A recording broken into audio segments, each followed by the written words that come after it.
We've been together since college. Married 17 years, with 2 kids and 2 golden retrievers who think they own the damn house. I'm Martin. She's Lydia. From the outside, we looked solid, stable jobs, decent home, family vacations, PDA meetings, you name it. The kind of couple you see at cookouts and think, yep, they've got it figured out. And maybe we did. At least for a while. I work as a marine biologist. Not the kind on TV with dolphins and camera crews. Most of the time, it's data sheets, seawater samples, and staring at coral growth reports until my eyes blur. I like it, though. The ocean doesn't lie. It's consistent, predictable if you understand it. Lydia teaches local cooking classes at the community center and does private workshops on the side. She's good. Real good. People follow her Instagram just for the plating photos. And yeah, she's beautiful. Not cute, not pretty beautiful. Blonde hair that always seems to fall just right. Long legs, perfect posture, and a presence that turns heads without even trying. She's one of those women who laughs with her whole face and gets compliments from strangers when we're just picking out melons at the grocery store. I never minded. I was proud, honestly. I got used to other guys sneaking glances. I'd just smile, hold her hand a little tighter, and remember she was mine. That used to mean something. It was about 3 Fridays ago that I first noticed the shift. She came downstairs wearing this tight little black dress, shorter than anything I'd seen her in for a night out, and heels that made her taller than me when she stood too close. Her makeup was heavier than usual, but not overdone. Just different. Lipstick redder, lashes longer, eyes bolder. She looked amazing, no doubt, but something about it didn't feel like her. Not the Lydia I knew anyway. Where you headed? I asked, even though I already knew she had plans. Out with the girls, she said, grabbing her bag like she was late for something. Just drinks and catching up. You don't have to wait up. That last part rubbed me wrong. We never did that don't wait up thing. Even when she had late classes or girls' nights, she'd always say, I'll be home by midnight, or something like that. There was a comfort in it. A routine. What girls? I asked, keeping my tone light. She hesitated. Valerie, Jody, maybe Melissa if she gets off work in time. Maybe. That was new too. Usually she knew the whole plan ahead of time, what place, who was driving, who was coming. This time, everything was vague. You look different, I said. She raised an eyebrow. Different how? I don't know. Just dressed up more than usual. She laughed. Oh my God, Martin, don't be so insecure. There it was. That line. She delivered it with a smile, but there was an edge to it. Sharp and dismissive. I hadn't said anything mean. I hadn't accused her of anything. I just noticed. But somehow, I became the problem. I watched her walk out the door, her perfume lingering behind her like a trail. The dogs followed her to the window, tails wagging. I stood there for a while, just watching her taillights fade down the street. She didn't text the whole night. Around midnight, I sent her a simple, everything okay? No response. At 12:47, I saw the headlights in the driveway. She came in quietly, heels in hand, hair slightly tousled. Her lips were smudged, makeup faded. She kicked off her shoes, tossed her purse on the counter like it weighed 50 pounds, and grabbed a glass of water. Good night. I asked. She nodded. Yeah, just tired. I almost said something then. Almost asked why she didn't reply. Why she looked like she'd walked through a wind tunnel. Why her voice didn't sound like her. But I didn't. Instead, I said, I'm glad you had fun. She kissed me on the cheek, a soft, automatic thing, like you'd pat a dog's head. Then she went upstairs. I sat in the kitchen for a long time, the dogs curled at my feet. I didn't even realize I was still holding her empty glass until it warmed in my hands. It wasn't about the dress, or the makeup, or even the late return. It was the way she looked through me, like she was somewhere else, like I wasn't part of her evening anymore. Like the doors she walked through to come home didn't lead back into her life, but into something private, something I wasn't invited into. The next Friday rolled around. That was the 3rd one in a row. Lydia got dressed up again, tight jeans this time, heels that made that sharp click-click-click sound on the tile floor, and a blouse I'd never seen before. It was red. Not the kind of red you wear to church or dinner with family, but the kind that says, look at me. Her hair was straight and flat, eyeliner darker than usual, and she wore a perfume that I didn't recognize. Sweet and heavy. I caught the scent even after she walked out the door. She didn't say where they were going this time. Just that the crew was meeting somewhere downtown for drinks and maybe live music. I asked who was driving, and she just said, "We'll figure it out." When I asked who we was, she said, "Valerie and the usual people." That sounded flimsy. After she left, I fed the dogs, poured myself a glass of iced tea, and turned on the game. But I barely watched it. I kept checking my phone. I don't know why. She didn't text, and I wasn't really expecting her to. Still, there was something about the way she left, rushed, distracted, and vague, that made me feel like I was being managed instead of spoken to. Around 11:30, I got curious and opened Instagram. Just scrolling. Killing time. That's when I saw something that made my stomach knot up. Valerie, who Lydia had named as one of her girls for the night, had posted a picture that afternoon. A scenic shot of fall leaves, mountains in the distance, and a tag location, Stowe, Vermont. She was out of town. The post was timestamped. It was fresh. There were even comments from friends underneath it, wishing her a relaxing weekend. So that ruled out Valerie being with Lydia that night. My brain started spinning. If Valerie was in Vermont, and she was supposed to be with Lydia, then who the hell was Lydia really out with? I didn't want to jump to conclusions. I told myself maybe plans had changed. Maybe someone else came instead. Maybe Valerie flew back early, but that didn't make a lot of sense. Still, I didn't confront Lydia right away. I just sat there. It was quiet in the house. Too quiet. The dogs were passed out on the rug by the back door, twitching in their dreams. The ice in my glass had melted. The TV was still on, but I couldn't have told you what channel. I looked at the clock, 2:10 a.m. Still no sound outside. No car. No door. Just me, staring at the reflection of the living room in the dark TV screen. Then I heard tires on gravel. Headlights swung across the driveway. A car door shut. Heels clicked against the wallway. The key in the lock was slow, fumbling. The door creaked open. Lydia stepped in, holding her shoes in one hand, her purse slipping off her shoulder. Her hair was messy now. Her lipstick was half gone. There was a smudge of something on her cheek, maybe mascara, maybe just the night catching up to her. She looked like someone who'd been somewhere loud and smoky, where people leaned in close to talk. "Hey," I said from the couch. She jumped a little. "Oh, hey. Didn't know you were still up." I looked at the clock behind her. "It's past 2. She laughed lightly, like it didn't matter. "Yeah, sorry.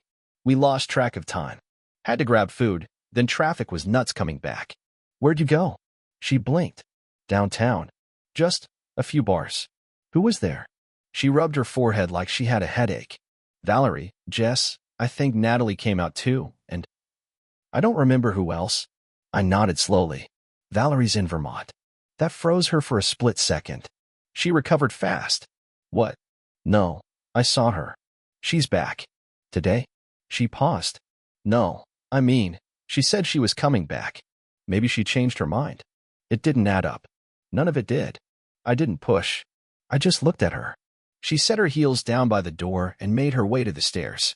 "You coming up?" she asked, halfway up the steps. "In a bit," I said. She gave me this weird smile. Soft. Like she was trying to reassure me with nothing but a look. Then she disappeared around the corner. I sat on the couch for a long time.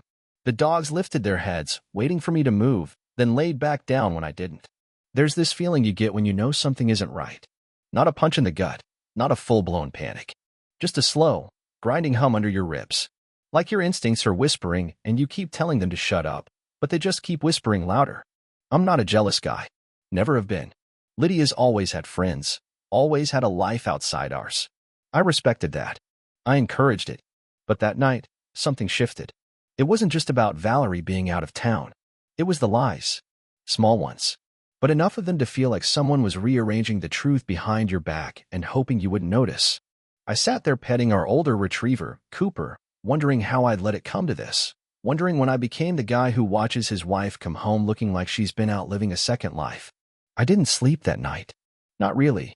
Just lay there beside her, staring at the ceiling, listening to the quiet. I didn't want to do it. I held off for weeks. Told myself I was being paranoid. Told myself that a good man doesn't snoop, doesn't go digging into his wife's private stuff like a teenager with trust issues. But something had shifted in our house quietly, like a draft through a cracked window. I knew it. I felt it in my gut. And that gut feeling wouldn't shut up. It was a Saturday morning. Lydia had gone for a jog, came home sweaty and glowing, and told me she was going to shower and then meet her friend Natalie for brunch. I was in the kitchen finishing coffee and feeding the dogs when I noticed her phone buzzing on the counter. It was unlocked. No passcode. Same as always. She used to leave it anywhere and never worry, but lately it was glued to her hand, or face down on the table, or tucked deep into her bag. This time, though, she left it plugged in next to the coffee maker, screen up. I didn't have some grand plan. I didn't think, this is it. Now's my moment. I just picked it up. Call it instinct. There wasn't anything immediately alarming. Just the usual text with her sister, a group chat with some of the other moms, Pinterest notifications. But then I remembered someone once told me about the recently deleted folder in the Photos app. A trash bin where stuff stays for a while, unless you wipe it out permanently. I opened it, and there it was. A selfie. Her, sitting in the passenger seat of a car. A man's hand resting casually on her leg. Not on the knee, higher. She was leaning into him, grinning like a teenager in a limo. Her lipstick was smudged. His face was only half in the frame, but he looked younger than me, clean-shaven, wearing sunglasses, and had that smug, gym bro jawline. My chest went tight. My fingertips went cold. I stared at that image like it was a punch I hadn't seen coming. It didn't look innocent. It didn't look friendly. It looked exactly like what I'd been afraid of, but hadn't been able to say out loud. I saved the photo to my own phone, just in case. Then I put hers back on the charger exactly where she left it, trying not to let my hands shake too much. I sat at the table, coffee forgotten, and just stared out the window. The dogs were outside barking at birds, totally oblivious. The sun was shining, the sky was clear, and it felt like none of that belonged to me anymore. When she came downstairs, hair wrapped in a towel, cheeks flushed from the hot water, she looked at me and said, "Why are you just sitting there like a ghost?" I stood up. My voice was low, steady. "Who's the guy in the car photo?" She blinked. "What photo? Don't play dumb."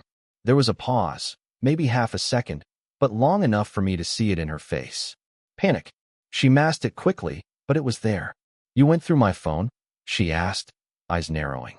"I looked at a folder you forgot to empty." Her arms crossed tightly over her chest. Wow. Real mature, Martin. Invading my privacy like some control freak. My jaw tightened. "There's a picture of you and another man. His hand on you. You smiling like you're in love." She scoffed. "You're being dramatic.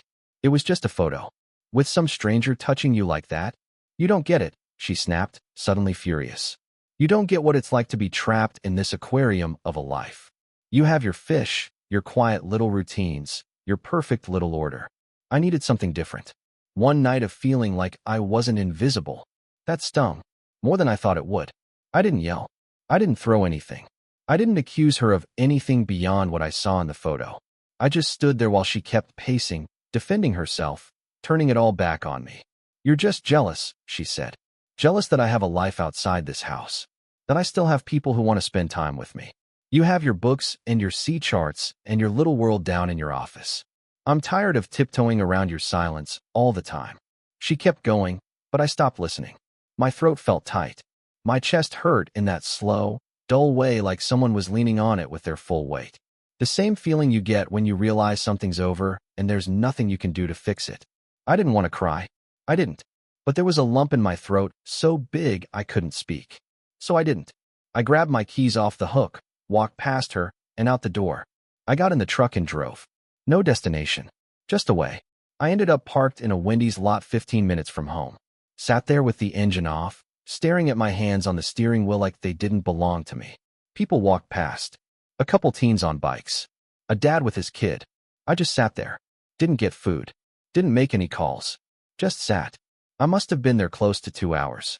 I don't remember thinking anything specific. Just this foggy mix of anger, sadness, humiliation, and confusion. I kept going over it in my head.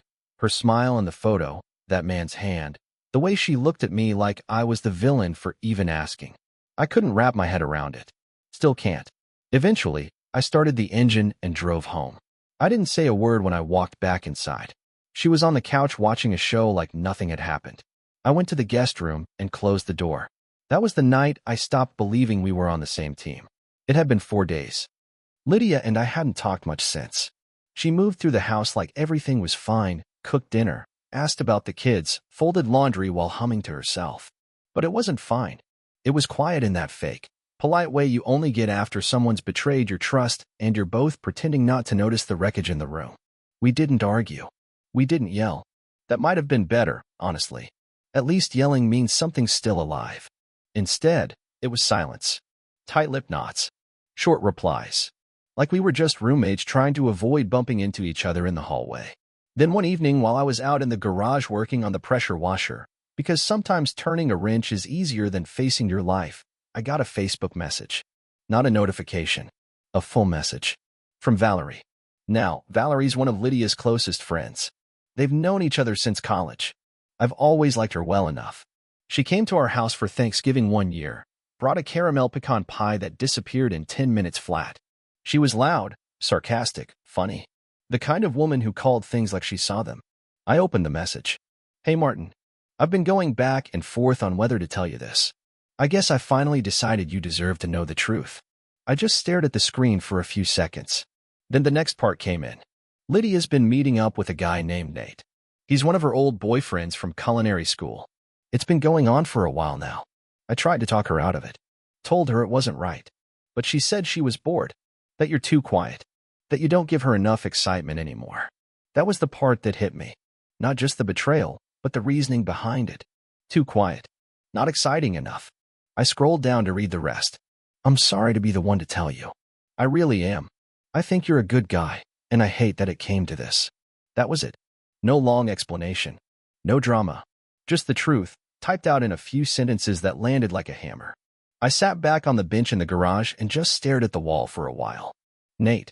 Of course it was a Nate. Not Dan. Not Bill. Nate. The name alone felt smug. I remembered him vaguely. He came up in stories years ago. Some guy she used to date during culinary school. I never met him, but she mentioned him here and there. Back then it sounded harmless. Just part of the past. Now he was part of the present. I looked him up later that night, just out of curiosity. Didn't even have to dig. His face popped up on her following list. Nate Reynolds. Pastry chef. Hiking enthusiast. Ran a YouTube channel full of videos like vanilla mousse with sea salt caramel and backcountry bakes, how to make brownies on a campfire. Every thumbnail showed him smirking into the camera like he was about to pitch you a protein bar. Tight shirts, glossy hair, those little bracelets that people wear to seem deep. He looked like the kind of guy who says namaste after brunch. I scrolled through a few of his posts. There she was, Lydia, liking everyone. Commenting sometimes with little emojis. Clapping hands. Fire symbols. Smiley faces. I didn't screenshot anything. Didn't message him. Didn't follow his account. I just stared at it, jaw clenched, my mind spinning like a washing machine with a brick in it. I didn't know what to feel. Anger, yeah, but also humiliation. Sadness. A weird numbness that crept in when I realized all the little signs I'd ignored had led exactly here. Her sudden interest in hiking, even though she always hated bugs.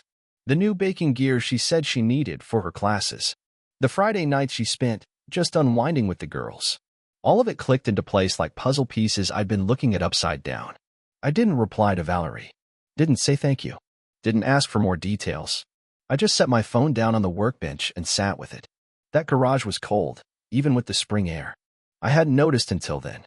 I looked at my own hands. Rough palms, worn fingers, a little scar on my knuckle from a fishing trip last summer. I thought about how different they were from Nate's. His were probably clean, soft, manicured. He probably used lotions with names like cedarwood and glacier mist. I wasn't that kind of man. Never had been. But I was a good man. I paid the bills. Took care of the kids. Fixed the busted sink when it wouldn't drain. Rebuilt the porch steps last fall. Took Cooper and Riley to the vet when Lydia said she was too busy. Listened to her stress about classes, even when I didn't understand half of what she was saying. I didn't deserve this. But now I had something I didn't have before, clarity. It wasn't just in my head. It wasn't just some phase she was going through. It was real, and no matter how much I wanted to deny it. Now I knew. She mentioned on Thursday that she might be going out again. Lydia said it the way you'd mentioned taking the recycling out, like it was routine now. No hesitation, no guilt. Just, I think I'm meeting the girls tomorrow. We're trying that rooftop bar I told you about. I remembered. She had brought it up a few weeks earlier, the Palmetto. One of those trendy places downtown where the drinks cost $12 and everything's served in mason jars. I made some neutral comment about it back then, And she'd gone on and on about the view, how pretty the lights were, how they had live music on Fridays. So when Friday rolled around and she came out of the bedroom in a white blouse that barely covered her collarbone and dark jeans that looked like they were painted on, I didn't ask any questions. I just said, "Have fun." She gave me a look, like she wasn't sure if I was being serious or sarcastic. I smiled and kept it steady. "You sure you don't mind?" she asked, pretending like she hadn't already made up her mind. "Go ahead. I've got stuff to catch up on here anyway." She left around 8:45. I waited 20 minutes before I changed. Nothing fancy, just jeans, a dark hoodie, and a baseball cap pulled low. I parked 3 blocks from the bar and walked the rest of the way. There was a doorman out front, music floating down from the top floor like someone was shaking glitter onto the sidewalk. Inside, I asked for a table, but they were full. So I found a spot at the bar where I could see the whole terrace. Dim lights strung overhead, couples leaning in over drinks, laughter rising above the sound of acoustic guitar. I ordered a soda. No alcohol. I needed to keep my head clear. At exactly 10:03, she walked in. I knew it was her the second she stepped off the elevator. You know the walk of someone you've lived with for years, the way their shoulders move, how they hold their bag, the tilt of their chin when they think they look good. She looked good. She knew it. And she didn't look nervous. She looked excited. Lydia scanned the crowd like she was looking for someone. Not the girls. She wasn't glancing around like someone meeting a group. Her eyes were focused, scanning in one direction. Then, 20 minutes later, he showed up. Nate. I'd only seen him in photos and videos online, but it was definitely him. He wore a pale blue dress shirt that clung to his arms like he'd chosen it specifically to show off. Black jeans. Leather shoes that probably cost more than our microwave. His hair was too perfect, like he'd styled it in the car and checked it in the mirror before walking in. They met near the corner of the terrace. No hug. No handshake. Just smiles and immediate closeness, like two people picking up where they left off. I sat there with my soda, watching them. They moved to the music a little, nothing crazy, just swaying. Then she touched his chest, flat palm, playful, and he leaned in. I saw her laugh. Not the polite laugh she gave me when I made some dumb dad joke. This was full on, head tilted back. Eye-sparkling laughter. They danced for maybe 10 minutes, then sat at a corner table with drinks. She leaned in close when she talked to him, fingers brushing his arm. He put his hand on her knee under the table. I couldn't see it, but I saw her body shift toward him. Then came the part that finally did it for me. They stood again, danced more boldly this time. Her hands were in his hair. His were around her hips, holding her in that way people do when they don't want anyone else getting close. And then she kissed him. It wasn't quick. It wasn't subtle. It was the kind of kiss people remember. The kind that says we've been waiting for this. I felt like someone had poured boiling water down my throat. My hands went numb.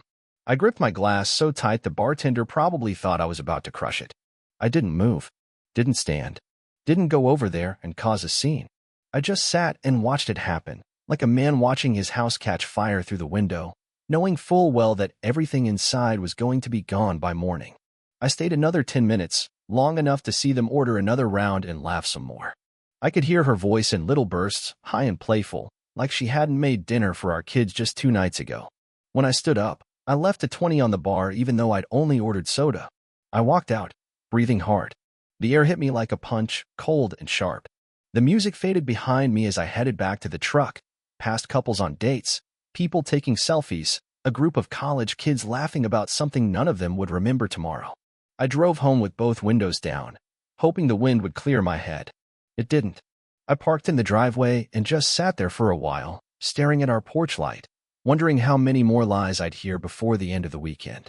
I didn't cry. Not then. But I did feel hollow, like the whole middle of me had been scooped out and tossed away without warning. That night, I didn't wait for her to come home. I already knew who she was walking in the door as.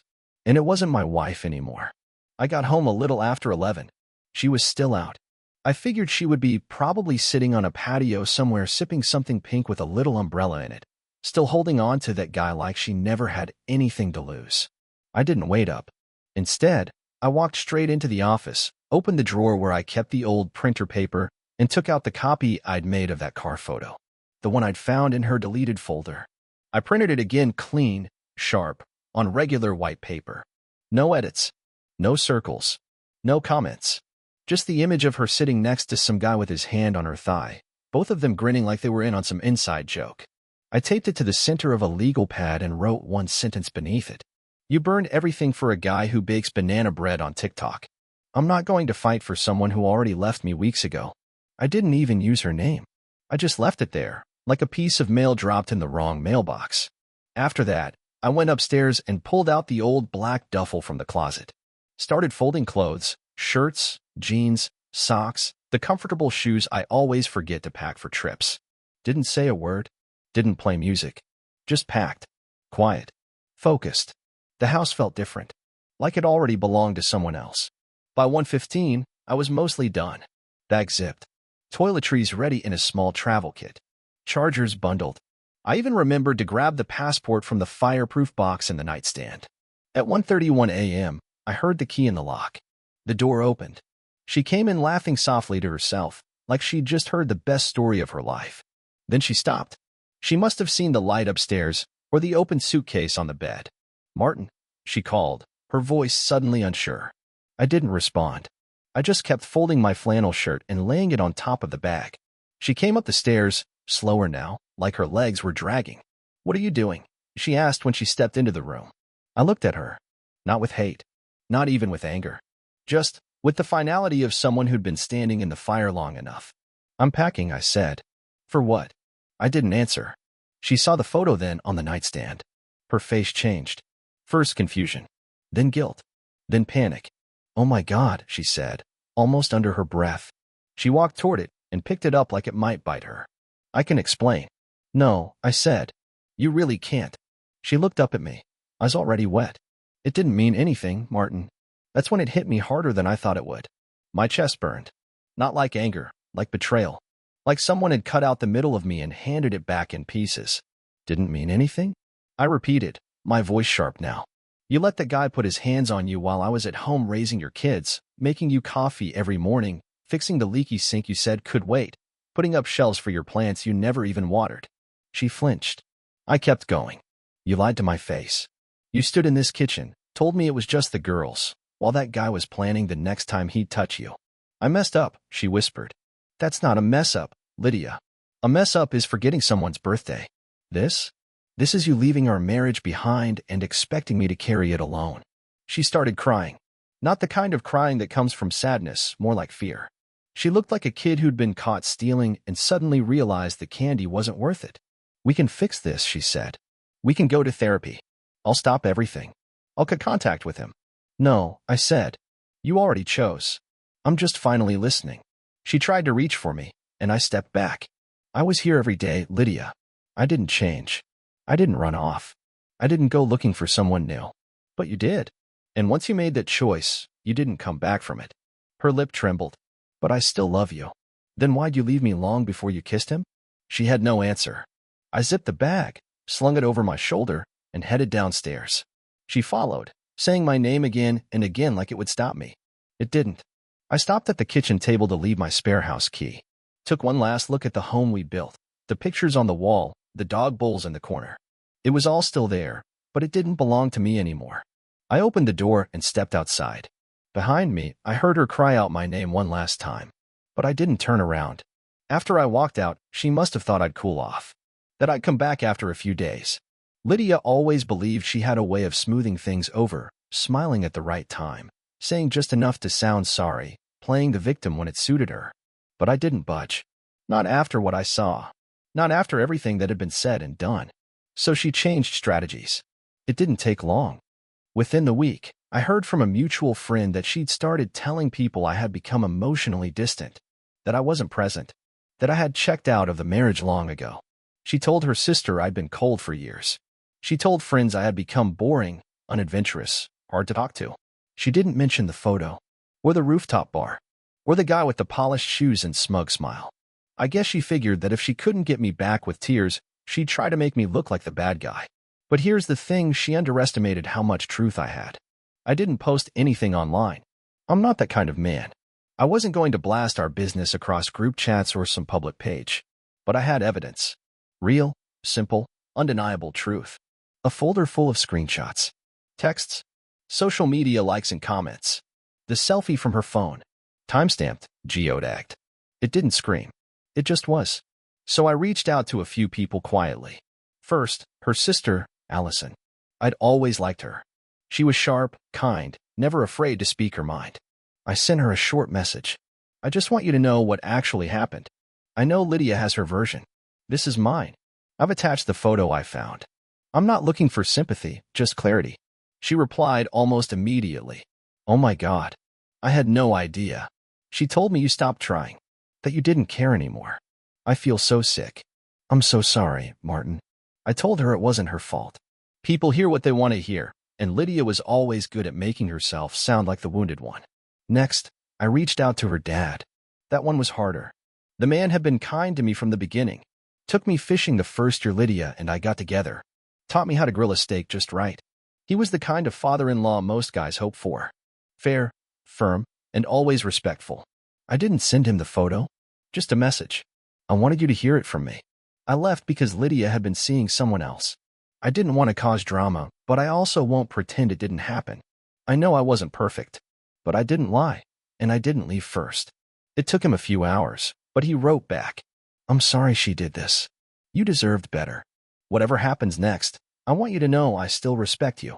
That one hit me harder than I expected. I had to sit down after reading it. I'd spent almost 2 decades calling that man family. Hearing those words felt like someone placing a hand on my shoulder and saying, "You're not crazy. You're not the villain here." I didn't spread the story beyond that. I didn't need to. Word travels fast in small towns and quiet neighborhoods. A couple of close friends reached out. One of the guys I used to fish with, a coworker from Lydia's school who said she'd noticed things had been off with her for a while. Nobody came to defend her. Not a single one tried to spin the story in her favor once they saw the facts. It was like everyone took a quiet step back, unsure of how to support someone who'd blown up her own life with both eyes open. And Lydia? She didn't say a word. No rebuttal. No explanation. No attempt to correct what I'd shared. She just went quiet. I imagine it felt like the ground had shifted under her. Like the story she'd been spinning started to unravel, and she couldn't keep up with it anymore. She told herself and others that I was cold and distant. But now the people closest to her had seen what I'd seen. They knew. Her world didn't explode in one big moment. It caved in slowly. People stopped texting her back. She wasn't getting invited to the usual wine nights or birthday dinners. Her sister stopped posting photos with her for a while. Even her coworkers, the ones who used to praise her cupcakes and call her sunshine in an apron, started keeping a little distance. That's the thing about the truth, it doesn't shout, but it doesn't go away either. I wasn't smug about it. I didn't celebrate. I didn't feel victorious. I felt tired. Just tired. I never wanted to destroy her. I just wanted to stop being destroyed by her. And in the quiet that followed, as her carefully built image started to wobble and fall, I found something I hadn't felt in a long time. Peace. It's been 2 weeks since I left the house. I'm in a small rental near the coast. Nothing fancy, just a 2-bedroom place with cracked tile in the kitchen and a screen door that doesn't close all the way unless you kick it from the bottom. But it's quiet. You can hear the waves if you open the windows at night. And quiet is all I really need right now. The dogs are with me.